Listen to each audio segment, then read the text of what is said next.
Assalamualaikum warahmatullahi wabarakatuh.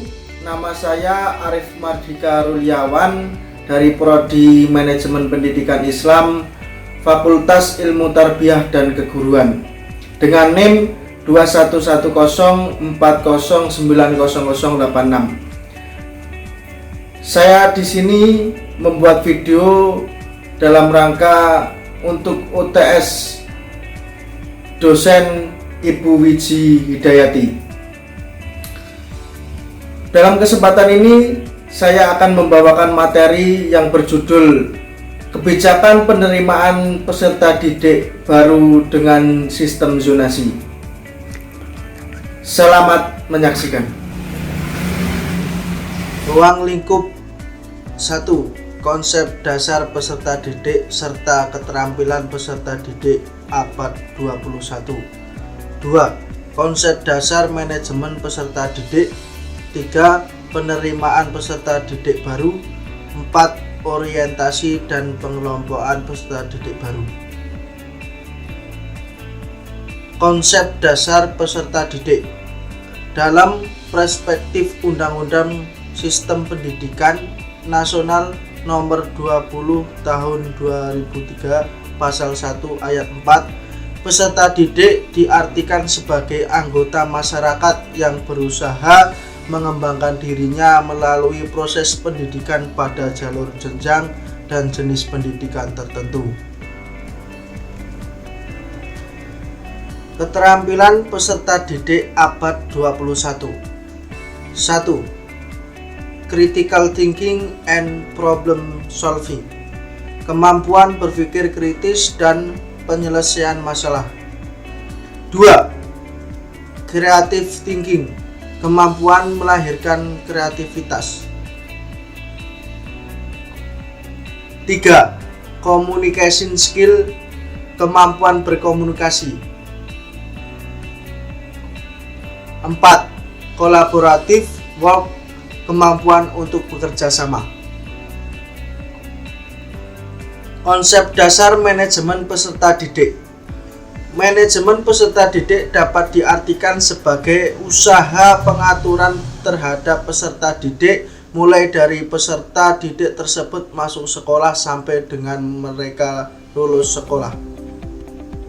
Knežević 1961 mengartikan manajemen peserta didik sebagai suatu layanan yang memusatkan perhatian pada pengaturan, pengawasan, dan layanan siswa di kelas dan di luar kelas, seperti pengenalan, pendaftaran, layanan individual, seperti pengembangan keseluruhan kemampuan, minat, kebutuhan, sampai ia matang di sekolah.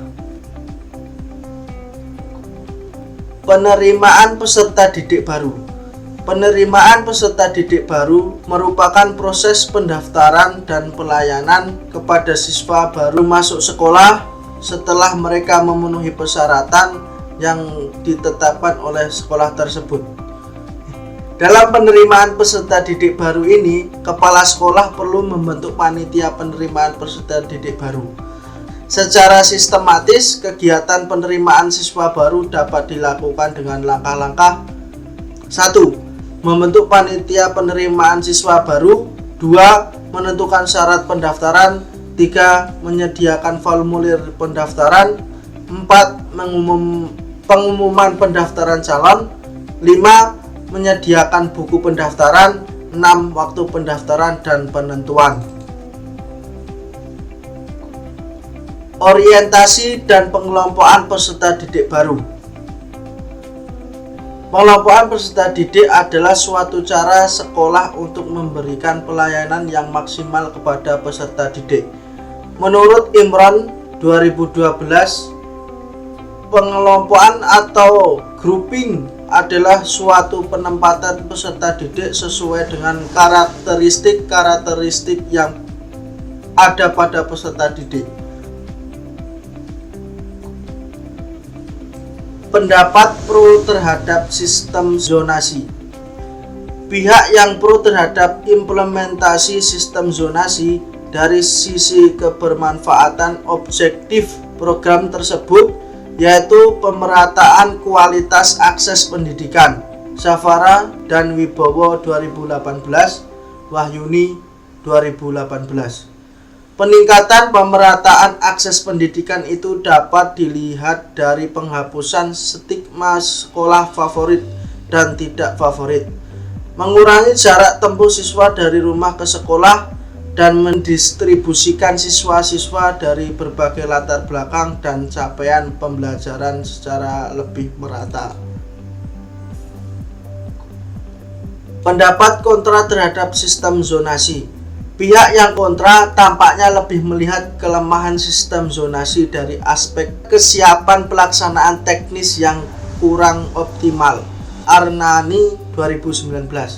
Kelemahan teknis penerapan sistem zonasi menyebabkan efek samping seperti kekecewaan yang besar karena keinginan untuk masuk di sekolah yang dianggap favorit tidak tercapai karena berasal dari luar zona. Sekolah yang awalnya menjadi tujuan utama anak-anak memilih sekolah sebab label favoritnya saat ini peminatnya berkurang. Bahkan di beberapa sekolah kota pendaftar tidak terpenuhi mengingat jumlah siswa yang berada di dalam zona sedikit.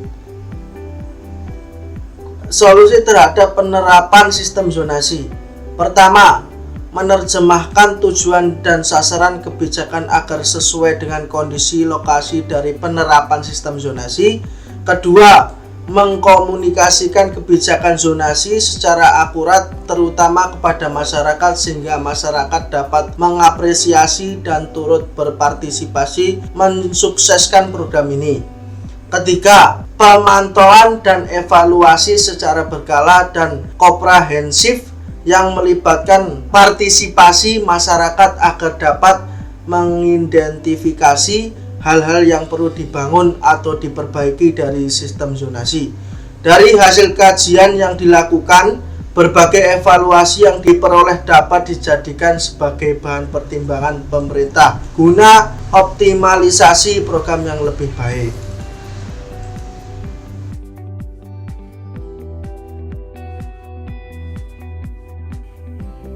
Demikian presentasi yang saya bawakan, kurang lebihnya saya mohon maaf.